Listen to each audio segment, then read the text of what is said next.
السلام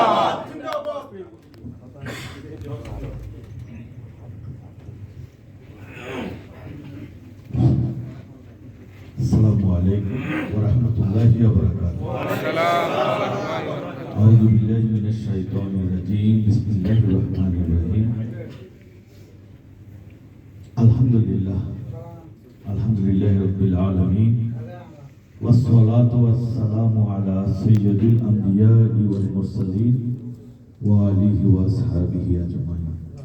Gausia committee Bangladesh সংযুক্ত আরব আমিরাতের রাজধানী আবুধাবি শাখার ব্যবস্থাপনায় আজকের এই সংবর্ধনা অনুষ্ঠান সভাপতিত্ব করছেন জনাব জাহাঙ্গীর আলম, অত্র কমিটির সভাপতি, এবং এই সংবর্ধনার প্রধান অতিথি গাউসিয়া দেশের চেয়ারম্যান আলহাজ পিয়ার মোহাম্মদ কমিশনার। একটু আগে বলছে সংযুক্ত আরব আমিরাতের তিনি সাধারণ সম্পাদক আলহাজ মোহাম্মদ জাহানে আলম। আমার ডানে বামে সামনে যারা আছেন একে একে সবার নাম ঠিক মতো নিতে হয়তো পারবো না, এই জন্যই একত্রে সম্বর্ধনা, একত্রে সবাইকে আমরা বলবো গাউসিয়া কমিটি বাংলাদেশের নিবেদিত প্রাণ কর্মকর্তা, অতিথিবৃন্দ, আমার সামনে উপস্থিত ভাইয়েরা, আসসালামু আলাইকুম। আল্লাহ রাসূল করিম রহিম সাল্লাল্লাহু আলাইহি ওয়াসাল্লামের দরবারে সালাত সালাম পেশ করছি এবং আপনাদের শুকরিয়া আদায় করছি।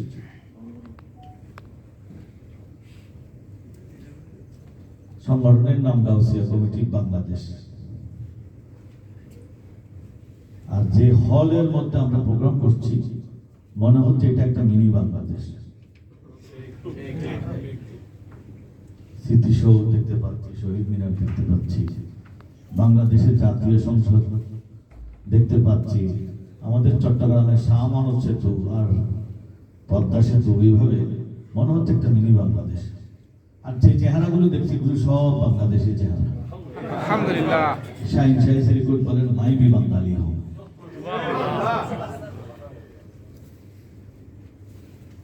जिस्म मेरा रिकॉर्ड में मगर रूह बंगाल में पड़ा हुआ है। বলা হচ্ছে আমাদের চেয়ারম্যান সাহেব বয়স্ক মানুষ, নিশ্চিত এর চেয়ে কম বয়স্করা অনেকে অসুস্থতার ভান ধরে বসে আছে। করোনার সময় ওনাকে কখনো না বলতে শুনিনি, যদিও আমি নিজেও ওনার শারীরিক অবস্থার কারণে আমি নিজেও ওনাকে ইনভলভ না রাখার চেষ্টা করতাম, কারণ ওনার টেলিফোন নম্বর যদি দিতাম তাহলে ওনাকে অর্ধেকে মেরে ফেলতাম, ওনার টেলিফোন করতে হতো। কিন্তু উনি যখনই ডাক পেয়েছেন সবসময় দৌড়ে আসছে। এটা কেন হয়েছে, কোথেকে আসছে, প্রেরণা কোথায়? শাহিন শাহী শ্রীপুর, যিনি 100 বছর বয়সেও বাংলাদেশ সফর করে, 100 বছর বয়স। ওনাকে যখন আনতে যায় বাংলাদেশের প্রতিনিধিরা, তো হুজুর কাবা তৈয়ব রহমতুল্লাহ আলাইহি বাধা, তখন হুজুর শাহজাদা, বড় শাহজাদা হিসেবে বা একমাত্র শাহজাদা হিসেবে শাহিন শাহী শ্রীকুটের দেখভাল করা ওনার কর্তব্য। সেই হিসেবে বলেছিলেন বাবাজিকে এবার না নিলে ভালো হবে, ওনার শরীরের অবস্থা ভালো না এবং শরীরে প্রচন্ড জ্বর, অর্থাৎ সেই দিনও প্রচন্ড জ্বর। এটা আড়ালে বলা হচ্ছে, আর হুজুর এখান থেকে উঠে গেছে, নেই मुझे प्लेन ने चढ़ा था, अगर रास्ता में मेरे मौत आए तो अल्लाह के पास के चेकूंगा, या अल्लाह तेरी रास्ता में मेरी मौत आई। যে কারণে শাহিন শাহী শ্রীকুট ওই হাস্তি 60 বছর বয়সে মানুষ চাকরি থেকে ইস্তফা নিয়ে 65 বছর বয়সে বাড়িতে চলে আসে। আর উনি পীরের নির্দেশে 60 বছর অতিক্রম হওয়ার পর বারবার গেছেন। আর 100 বছর বয়সে জামিয়া বানিয়েছেন।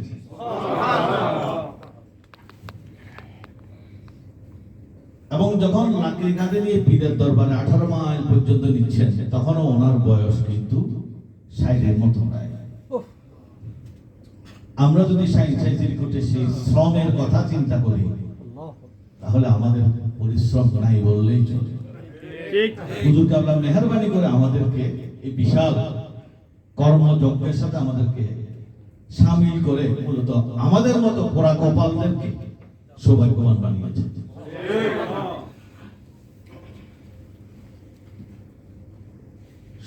রিকোট বাঙালিদেরকে বেশি পছন্দ করতেন। আল্লাহ পাক ওনাকে বাঙালিদের জন্যই মনোনীত করেছেন। গরিব নওয়াজকে যেমন আজমিরের জন্য করেছেন, শাহজালালকে যেমন ইয়েমেন থেকে সিলেটের জন্য করেছেন, রিকোটকে বাঙালিদের জন্য করেছেন।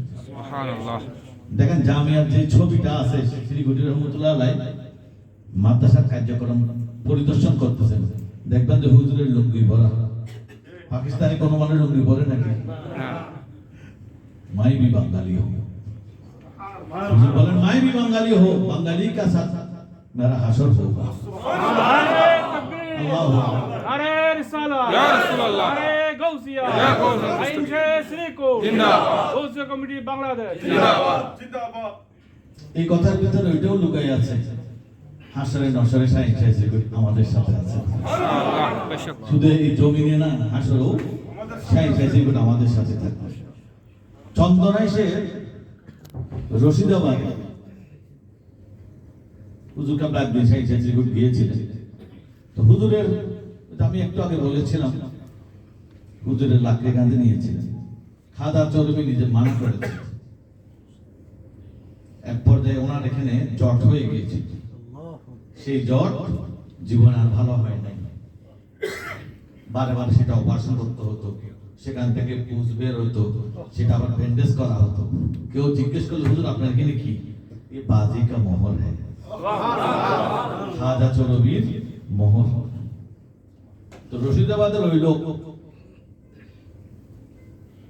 সালাউদ্দিন দুলু, আমার এক বন্ধু, তার বাবা জিজ্ঞেস করতেছে, হুজুর হাসরের দিন আমরা আপনাকে কোথায় পাবো? কেমন কেমন পর্যায়ে মুরিদ, আপনার সাথে কেমনে দেখা হবে? তখন কিন্তু হুজুর এখানে ব্যান্ডেজের কাজ চলতেছে। হুজুর বলতেছেন, এই যে আমার এখানে ব্যান্ডেজের কাজ চলতেছে, আজকে এখান থেকে দুর্গন্ধ বের হচ্ছে, ময়দানে মাহশরে এখান থেকে এমন সুগন্ধি বের হবে, আমার কোনো মুরিদ থাকতে পারবে না, তারা আমার কাছে চলে আসবে। আল্লাহু আকবার, ইয়া রাসূলুল্লাহ, ইয়া রাসূলুল্লাহ, গৌসিয়া কমিটি বাংলাদেশ, জিন্দাবাদ। হাসর নসরে রিকোট আমাদের সাথে আছে, থাকবে এবং আমাদেরকে ক্রমাগত পরিচালনা করার জন্য।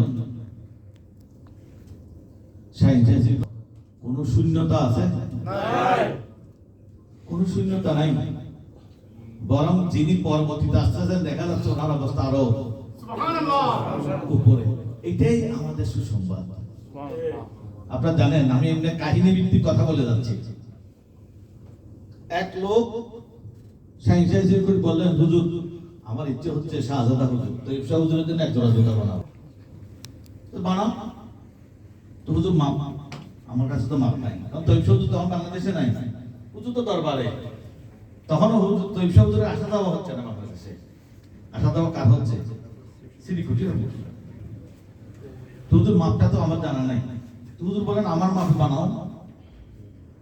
খুশি হয়ে গেলেন, তাড়াতাড়ি কয়েকদিনের মধ্যে জুতা বানিয়ে নিয়ে আসলেন। উনি জুতার কারিগর বা উনি ম্যানুফ্যাকচারার।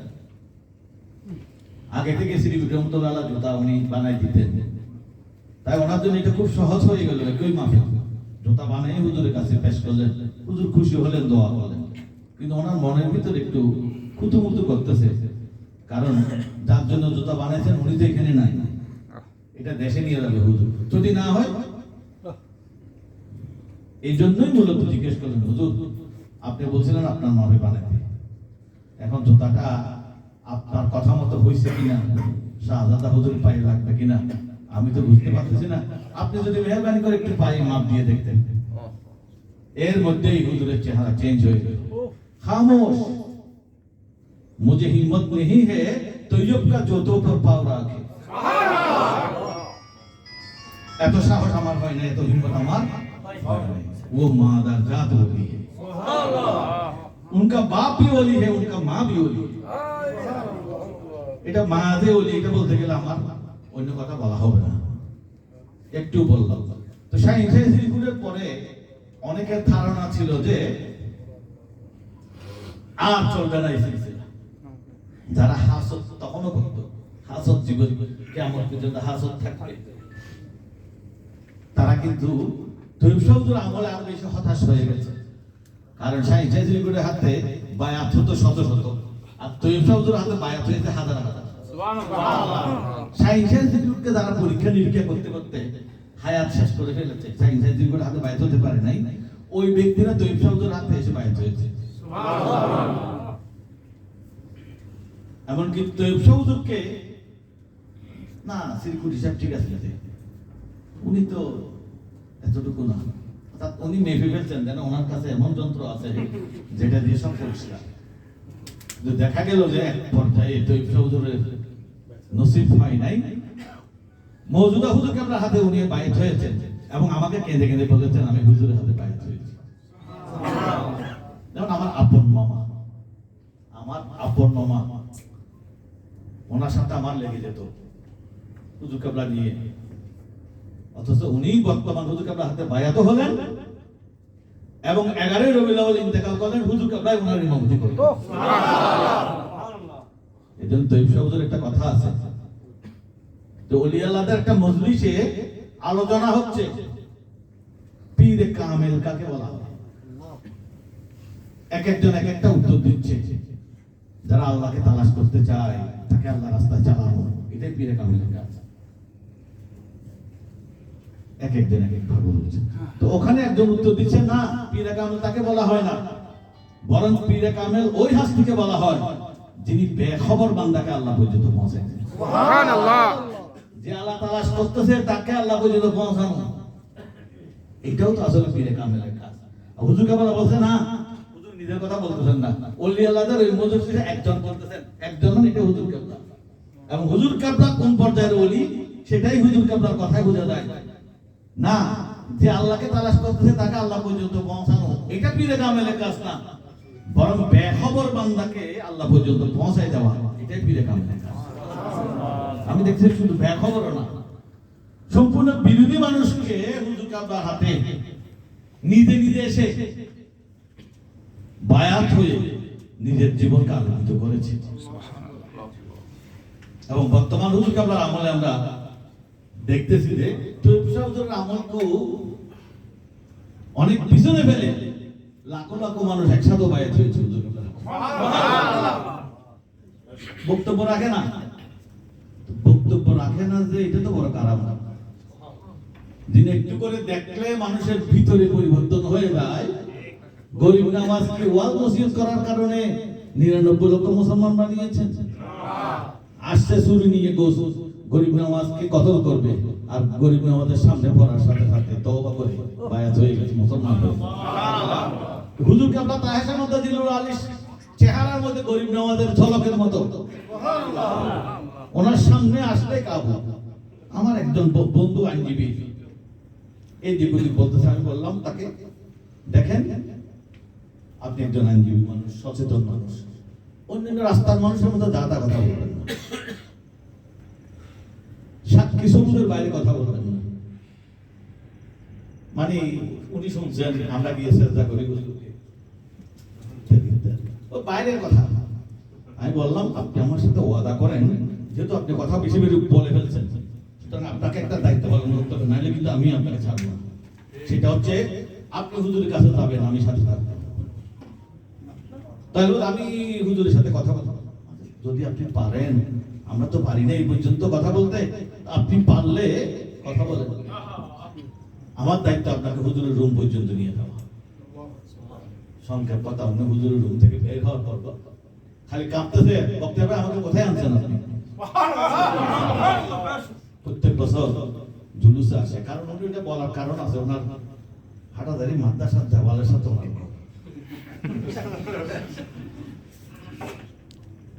বেখবর বান্দাকে আল্লাহ পর্যন্ত পৌঁছানো না, সম্পূর্ণ বিরোধী বান্দাকে আল্লাহ পর্যন্ত পৌঁছানোর দায়িত্ব পালন করতে দরবার স্থির করুন।